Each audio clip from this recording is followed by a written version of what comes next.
Hello बच्चों, स्वागत है आपका न्यू कैरियर इंस्टीट्यूट के इस यूट्यूब चैनल पे। मैं दिनेश सेन। पिछले लेक्चर में अपन ने पढ़ा था जो प्रकाशिकी होती है उसके कितने भाग होते हैं, प्रकाशिकी शब्द वो कहाँ से मिलकर बना है, किन शब्दों से मिलकर बना होता है। उसके बाद अपन ने परावर्तन पढ़ा था और उसके बाद में अपन ने फेरमेट का परावर्तन का नियम पढ़ा था। आज अपन पढ़ेंगे मिरर्स के बारे में। तो बेसिकली मिरर्स है वो दो प्रकार के होते हैं, एक तो प्लेन मिरर या समतल दर्पण, दूसरा स्फेरिकल मिरर गोलीय दर्पण। तो सबसे पहले स्टार्ट करते हैं अपन समतल दर्पण से। दो पार्ट्स होते हैं इसके, एक तो समतल दर्पण और दूसरा गोलीय दर्पण। तो बात करते हैं अपन पहले समतल दर्पण से। अब समतल दर्पण क्या होता है भाई? Plane mirror.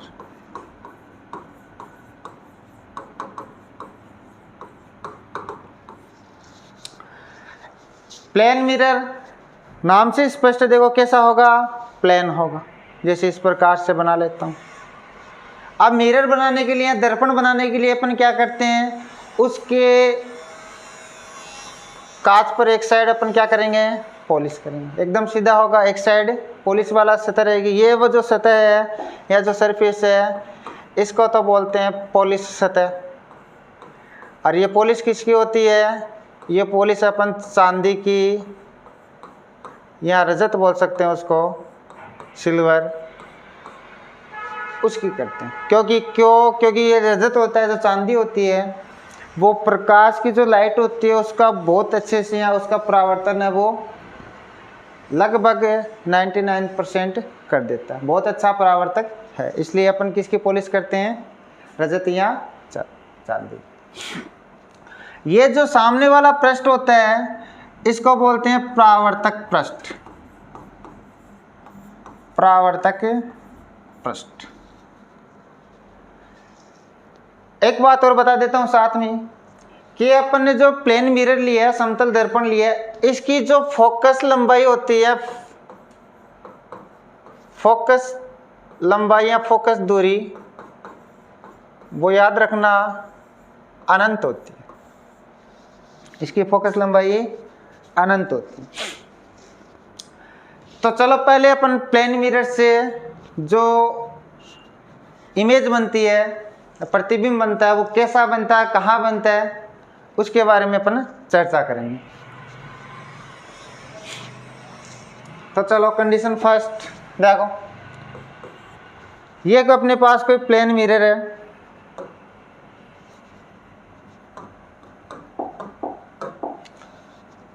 ये ले लिया मैंने एक मिरर।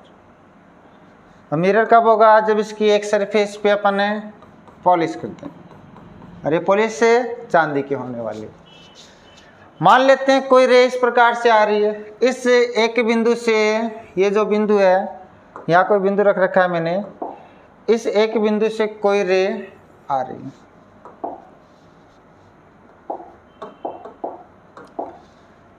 कुछ इस प्रकार से।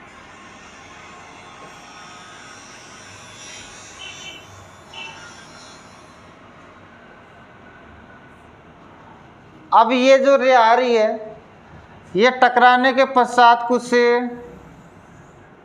इस प्रकार से निकल जाएगी। टकराने के पश्चात उस साइड तो जाने से कि पॉलिश सतह है, देखते नहीं है घर में अपन जो सुबह सुबह तैयार होने के लिए जो मिरर काम में लेते हैं वो प्लेन मिरर ही होता है। जो प्रकाश आता है वो उसके पीछे तो जाने वाला नहीं, रिफ्लेक्ट ही करेगा यहाँ से।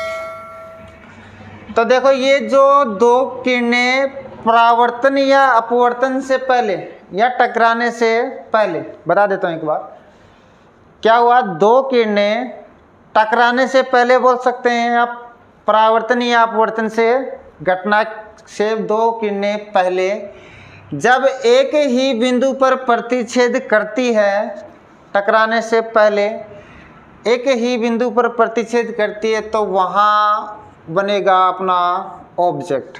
और ऑब्जेक्ट भी कैसा होगा, ऑब्जेक्ट होगा रियल ऑब्जेक्ट। ठीक है। अब इन रेज को अपन देखें, टकराने के बाद ये रे इस साइड जा रही, ये इस साइड जा रही, कभी नहीं मिलने वाली, कभी नहीं मिलेगी। तो अपन क्या करेंगे, अपन इनको पीछे की तरफ बढ़ा के देखेंगे। क्या करेंगे, इनको पीछे की तरफ बढ़ा के देखेंगे। ये मेरे को इस रे को मैंने पीछे बढ़ाया, यहाँ से आती हुई प्रतीत हो रही है।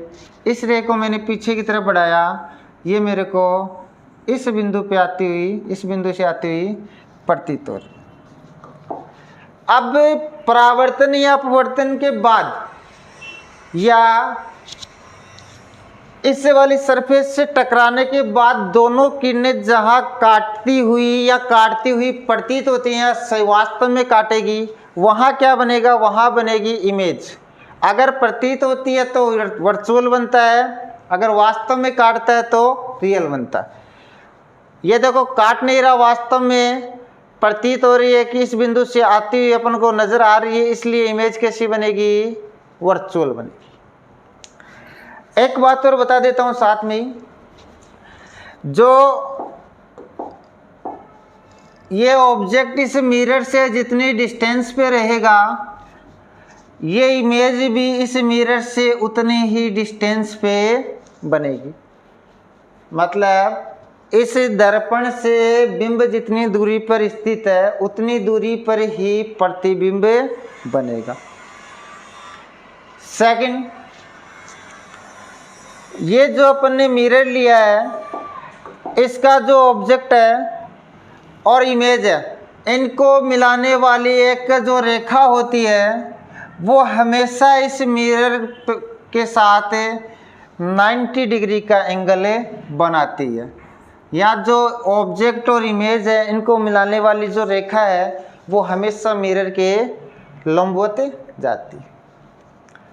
ठीक है। सेकंड कंडीशन देखो, मैंने क्या किया, मैंने इस मिरर को थोड़ा सा एंगल पे रख दिया, कुछ इस प्रकार से रख दिया। मान लेते हैं यहां से दो किरणें आ रही है, यहां से दो किरणें, एक किरण कुछ इस प्रकार से आई,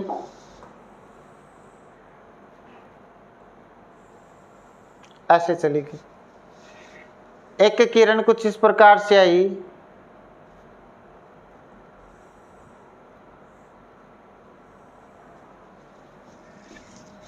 एक मिनट,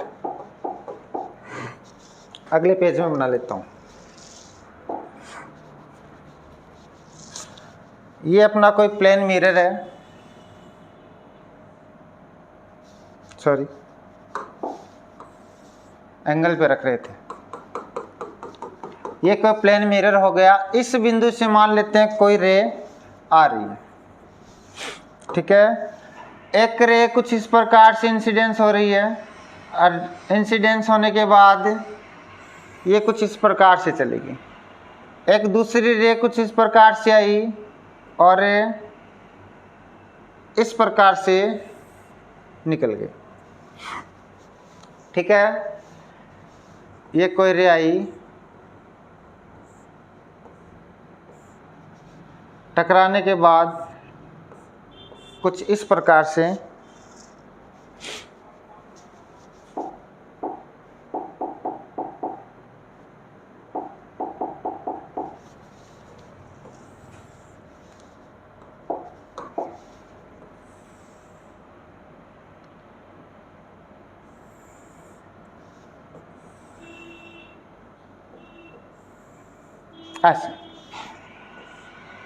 ऐसे कोई रे आ रही है और इस सरफेस से टकराने के पश्चात ऐसे निकल जाती है।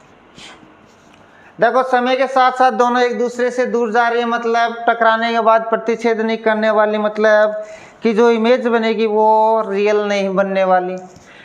एक ही बिंदु से रही है, एक ही बिंदु से आ रही है, तो ऑब्जेक्ट कैसा होगा, अपना रियल होगा।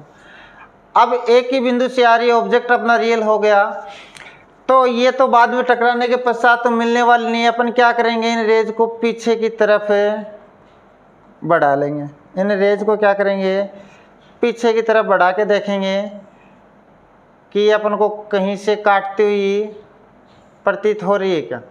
ये मैंने इसको ही बढ़ा लिया, तो देखो इस बिंदु से मेरे को ये काटती हुई प्रतीत हो रही है। यहाँ जो इमेज बनेगी, इमेज कैसी बनेगी, वर्चुअल बनेगी। एक बात और बताई थी मैंने कि जो इमेज और जो ऑब्जेक्ट और इस मिरर के बीच की जो डिस्टेंस होगी वो डिस्टेंस होगी इस मिरर और इमेज के बीच। सेकंड, जो ऑब्जेक्ट और इमेज को मिलाने वाली एक सीधी रेखा है वो हमेशा इस मिरर के साथ या इस मिरर पर लंबवत होगी। जो एंगल बनेगा इन दोनों को मिलाने वाली रेखा की और जो मिरर के बीच का वो 90 डिग्री का होगा। थर्ड कंडीशन देखो, यदि मिरर अपना कुछ इस प्रकार से रख रखा है अपन ने और जो रे आ रही है वो एक रे तो आई कुछ इस प्रकार से,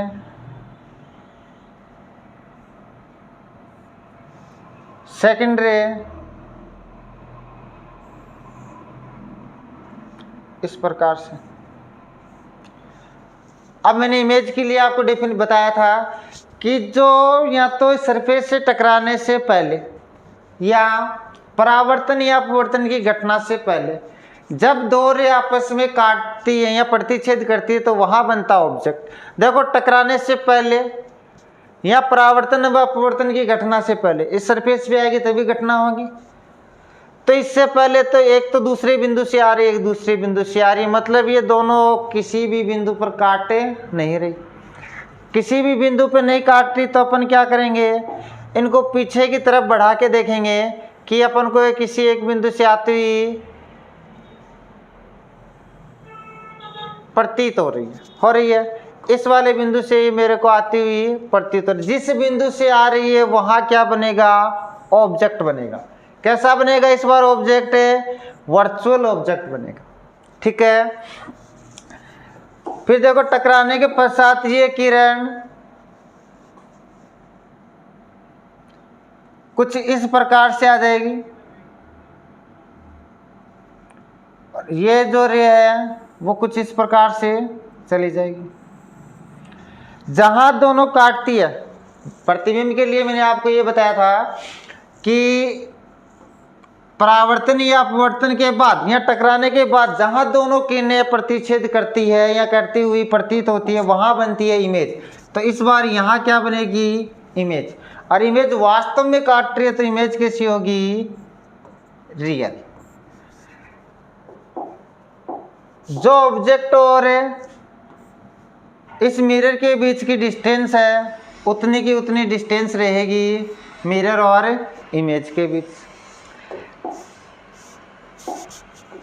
इस ऑब्जेक्ट और इस इमेज को मिलाने वाली एक सीधी रेखा है, ये हमेशा इस मिरर पर 90 डिग्री का एंगल बनाती है या हमेशा इस मिरर के लंबवत होती है। तो देखो एक डायग्राम पीछे एक कंडीशन पहले देखी थी अपन ने ऑब्जेक्ट लिया था रियल, इमेज बन रही थी वर्चुअल। सेकंड कंडीशन में अपन ने ऑब्जेक्ट फिर रियल लिया था और फिर इमेज बन रही है वर्चुअल। इस बार अपन ने वर्चुअल ऑब्जेक्ट लिया था और इमेज बन रही है रियल। तो प्लेन मिरर की ये कंडीशन है कि जब जब अपन रियल ऑब्जेक्ट लेते हैं तब वर्चुअल इमेज बनती है। ठीक है, जब अपन वर्चुअल ऑब्जेक्ट लेते हैं तब अपने पास रियल इमेज बनती है। ये दर्पण की जो प्लेन मिरर है उसकी कंडीशन है। आगे आप बताता हूं विचलन कोण।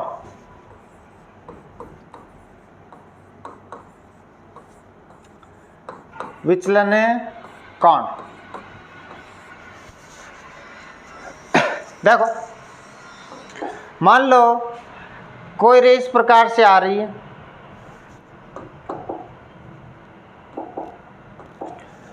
यहां किसी भी बिंदु से टकराई वो, मान लो यहां कोई बिंदु है, इस बिंदु से टकराई, टकराने के पश्चात इस प्रकार से निकल गई। ऐसे बता दो, टकराने के पश्चात इस प्रकार से निकल गई। तो आप मेरे को विचलन कोण बताओ। तो विचलन कोण की परिभाषा क्या होगी भाई? अगर ये किरण यहां से मुड़ती नहीं, सीधी की सीधी चली जाती तो ऐसे जाती भाई, इस बिंदु से नहीं टकराती। तो ये जो किरण है, इस किरण को अपन बोलेंगे अविचलित किरण, क्योंकि ये विचलित तो नहीं होने वाली थी। अविचलित किरण, या इसको बोल दो ऊपर वाले को, अगर यहां से जाती तो ये तो हो जाती उसकी अविचलित किरण, जाने का पथ वही था, पथ बोल दो अविचलित पथ। ये कौन सा पथ है उसका? विचलित पथ।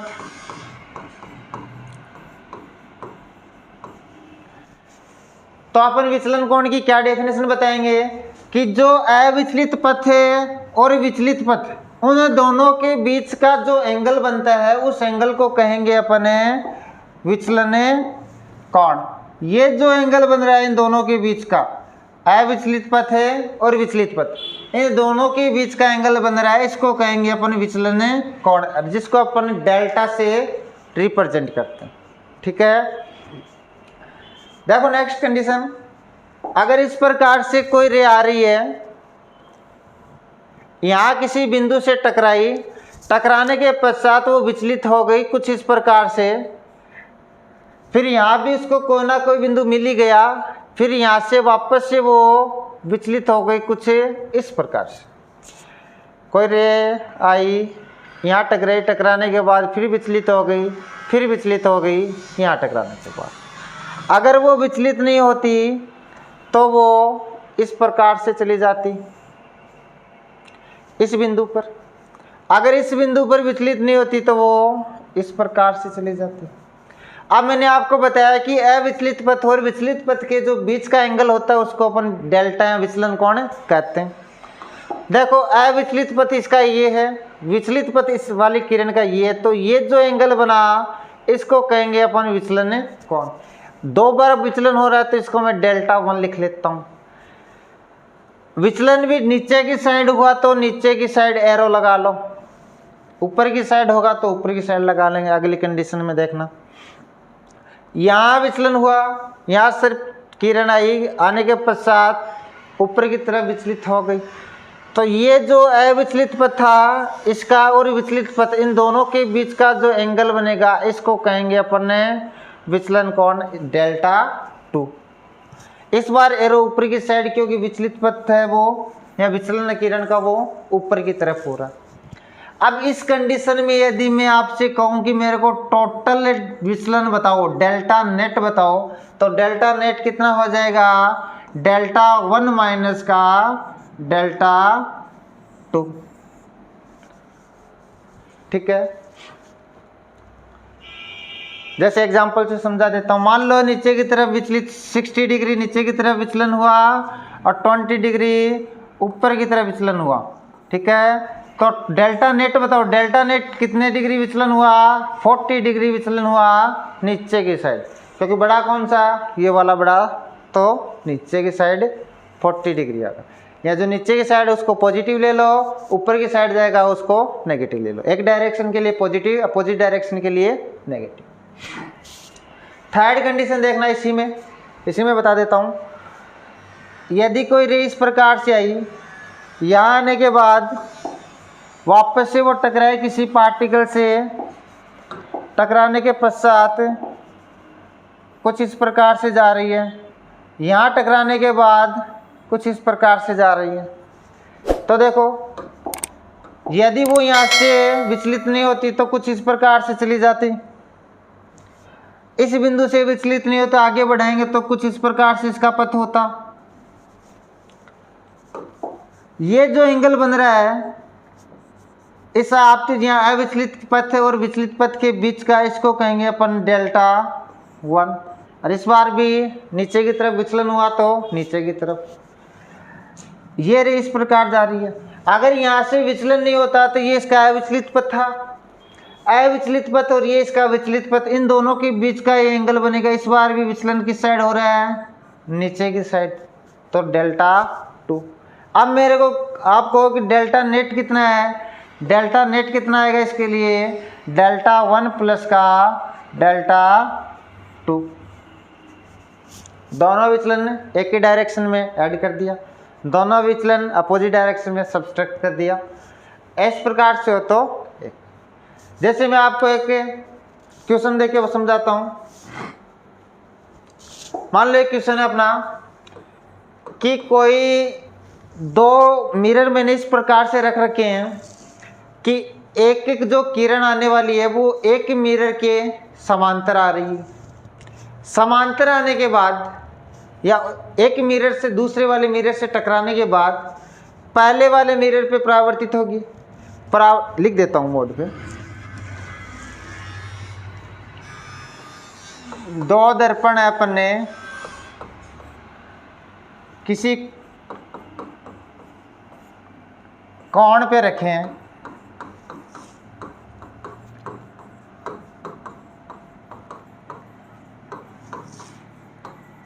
यदि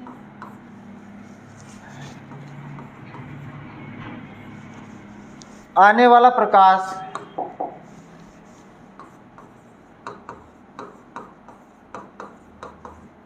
प्रकाश की किरण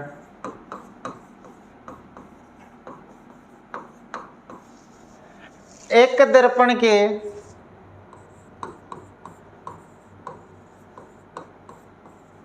समांतर आती है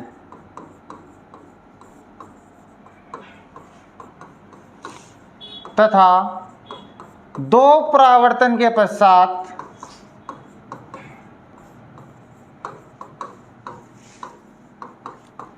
दूसरे दर्पण के समांतर हो जाती है, दूसरे दर्पण के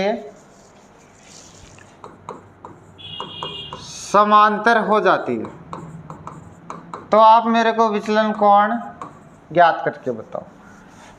हो जाती है तो विचलन कोण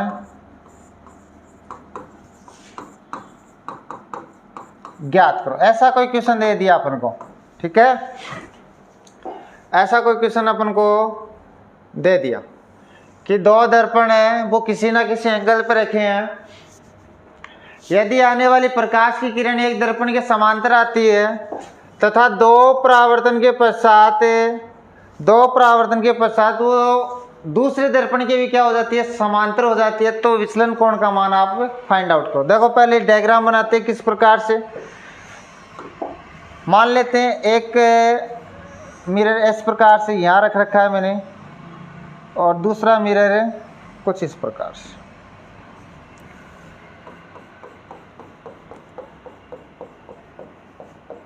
दोनों को थीटा एंगल पे रख रखा है, दोनों को थीटा एंगल पे रख रखा है। अब जो आने वाली रे है, जो आने वाली रे वो एक मिरर के समांतर आती है, एक मिरर के समांतर। देखो इस वाले मिरर की कैसे आ रही है, समांतर आ रही है। यदि ये वाला एंगल थीटा है तो ये वाला एंगल भी थीटा होगा। अब कह रहा है कि दो परावर्तन के पश्चात, एक बार तो परावर्तन यहाँ से होगा कुछ इस प्रकार से, और फिर एक बार परावर्तन है यहाँ से होगा कुछ इस प्रकार से।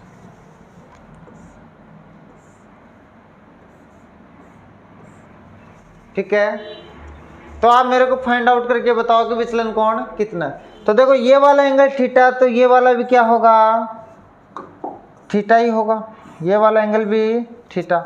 अगर ये वाला थीटा है तो ये भी थीटा। यदि मैं यहाँ पे एक अभिलंब बनाता हूँ, ध्यान से देखना,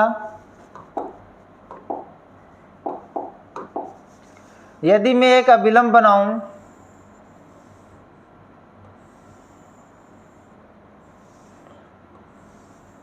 ये लो, इस वाले बिंदु पे बना, जहां इंसिडेंस होगा, जहां इंसिडेंस पॉइंट होगा वहां अपन को नॉर्मल की जरूरत पड़ेगी, अभिलंब बनाना पड़ेगा। देखो ये जो एंगल होगा वो कितना होगा, 90 माइनस का थीटा, ऊपर वाला थीटा टोटल 90, अभिलंब है 90 डिग्री का एंगल बनेगा, ऊपर वाला थीटा तो नीचे वाला 90 माइनस थीटा। ये थीटा या जो ये इसके लिए मान लो आपतित किरण और अभिलंब के बीच 90 माइनस थीटा, ये आपतन कोण है। आपतन कोण की बराबरी क्या होता है, परावर्तन कोण होता है, तो ये भी हो जाएगा 90 माइनस का थीटा। ये 90 माइनस का थीटा, तो ये भी हो गया थीटा। ये थीटा, तो ये जो एंगल बन रहा है ये भी हो जाएगा 90 माइनस का थीटा, और ये 90 माइनस थीटा, तो ये बनने वाला एंगल भी कितना होगा, 90 माइनस का थीटा। इस प्रकार का डायग्राम बनेगा। तो देखो ये एक ट्रायंगल दिख रहा है, अपन जानते हैं ट्रायंगल है उसके तीनों एंगल्स की वैल्यू 180 डिग्री होती है, थीटा थीटा थीटा, तो 3 थीटा, यहाँ से थीटा की वैल्यू निकाल लेंगे, कितनी आएगी, 180 divide by 3 equals to 60 degree. अगर ये जो आने वाली रे है, अगर यहाँ से देखो, इस वाले डायग्राम को देखना आराम से, पहले इसको हटा देता हूँ।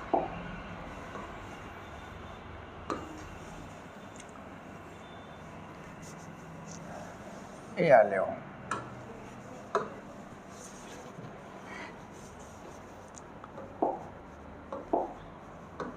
यदि ये किरण यहाँ से परावर्तित नहीं होती, आपतित किरण है, तो ये इस प्रकार से सीधी निकल जाती। तो इस बार जो यहाँ पे जो एंगल बन रहा है, इस बार जो यहाँ पे एंगल बन रहा है वो एंगल होगा विचलन कोण, कितना होगा, ये लो नीचे की तरफ, इसको लिख लिया मैंने डेल्टा 1, ठीक है। अब यदि यहाँ से आने वाली जो रे है वो ये जो विचलित पथ है इसका ये है, इस प्रकार से जाती है, अगर यहाँ से विचलित नहीं होती तो जा कुछ इस प्रकार से रही है, तो जो विचलन हुआ, विचलन ये हो गया इसका विचलन, इसको लिख लिया मैंने डेल्टा 2। दोनों डेल्टा एक ही डायरेक्शन में, तो delta net delta 1 plus delta 2 आएगा। तो पहले अपन को डेल्टा 1 निकालना है। डेल्टा 1 देखो, डायग्राम को ध्यान से देखना, यदि ये जो रे है ये सीधी होती तो इस बिंदु पर जो एंगल बनता ये वाला कितने का होता, 180 डिग्री का होता। पूरा एंगल कितना होता, 180 डिग्री का।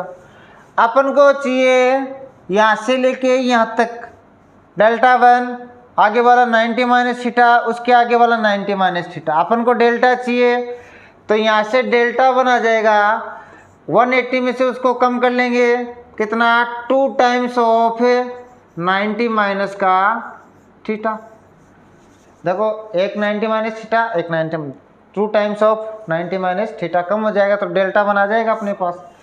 तो यहाँ से डेल्टा 1 आएगा अपने पास 180 माइनस का 2 और 90 माइनस थीटा भी अपन ने निकाल रखा है, कितना आया, 60 डिग्री। ये 60 डिग्री पुट कर दो यहाँ, तो आएगा 180 माइनस का 2 into 30 degree equals to 180 minus का 60 डिग्री, और यहाँ डेल्टा 1 की वैल्यू आ जाएगी आपकी 120 डिग्री।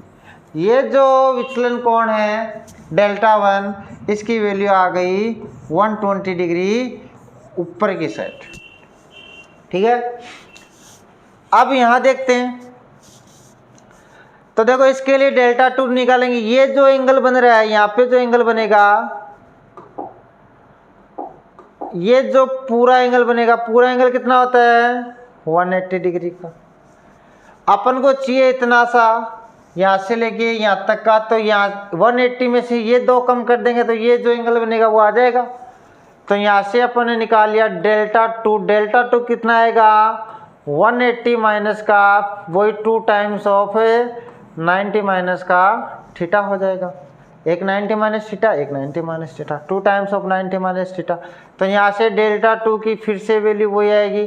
अपन ने थीटा की वैल्यू 60 डिग्री पुट करेंगे, फिर डेल्टा टू की वैल्यू कितनी आ जाएगी 120 डिग्री ऊपर की साइड। अब डेल्टा टू चाहिए। देखो जा तो ये किरण ऐसे रही थी पहले, जा तो कुछ इस प्रकार से रही थी, अब कैसे जा रही है, जा रही ऐसे। तो इन दोनों के बीच का जो एंगल बन रहा है, इन दोनों के बीच का जो एंगल बन रहा है ये होगा डेल्टा नेट। अब डेल्टा नेट कितना होगा, दोनों एक ही डायरेक्शन में, तो डेल्टा नेट हो जाएगा डेल्टा 1 प्लस का delta 2। 120 degree plus 120 degree equals to 240 degree upper side. यदि ये भी इसका विचलन होगा, देखो जा ऐसे रही थी, जा ऐसे रही, इस साइड से देखोगे तो डेल्टा नेट आएगा आपका 240 ऐसे। यदि आपको ये वाला पूछ ले, यहाँ से पूछ ले कि जा ऐसे रही थी, जा इस प्रकार से, ये वाला पूछ ले एरो इस साइड से हो, तो ये कितना होगा। अपन जानते हैं टोटल एंगल कितना होता है सर्किल में 2 पाई, यहाँ 360 डिग्री। 360 में से 240 कम कर देंगे तो ये कितना बच जाएगा, ये जो एंगल है ये आएगा अपना फिर 120 डाउन। तो इस प्रकार से ये क्वेश्चन अपन ने सोल्व किया।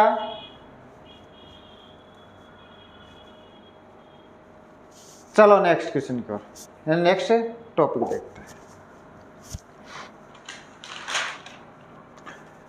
एक बात और बता देता हूं, जैसे मान लो ये अपने पास कोई सरफेस है या कोई मिरर ले लो, एक ये अपना मिरर है। 2 कंडीशन बता रहा हूं। यदि जो कोई प्रकाश की किरण है वो इस मिरर के लंबवत आपतित होती, कौन सी कंडीशन है ये, मिरर के कैसे आपतित हो रही है, लंबवत आपतित होती है। लंबवत आपतित होती है तो भाई विचलन कोण बताओ मेरे को। तो लंबवत आपतित होगी तो भाई अपन देखो जहां आपतित होगा वहां अपन क्या बनाएंगे, अभिलंब बनाएंगे। अभिलंब भी कहाँ होगा, यही होगा। ये बनाया अभिलंब। अभिलंब और आपतित किरण के बीच बनने वाला एंगल I, अभिलंब और परावर्तित किरण के बीच बनने वाला एंगल R, दोनों कितने हैं 0। क्यों, जब लंबवत इंसिडेंस होती है, लंबवत आपतित होती है तो टकराने के पश्चात उसी दिशा में वापस से लौट जाती है। तो I और R दोनों कितने हो गए 0 हो गए। तो यहाँ से आपको अगर डेल्टा निकालना हो, तो डेल्टा कितना आएगा, डेल्टा आता है 180 माइनस का 2I पढ़ते हैं यहाँ, या क्या लिखते हैं अपन इसको, डेल्टा इक्वल्स टू 180 माइनस का I माइनस का R पढ़ते हैं। I इक्वल्स टू R तो 2I, I की वैल्यू 0 तो डेल्टा क्या आ जाएगा, डेल्टा भी मैक्सिमम आ जाएगा कितना 180। अगर जो रे आ रही है वो इस मिरर के पृष्ठ स्पर्शीय आपतित होती है, कौन सी कंडीशन है, पृष्ठ स्पर्शीय आपतन की।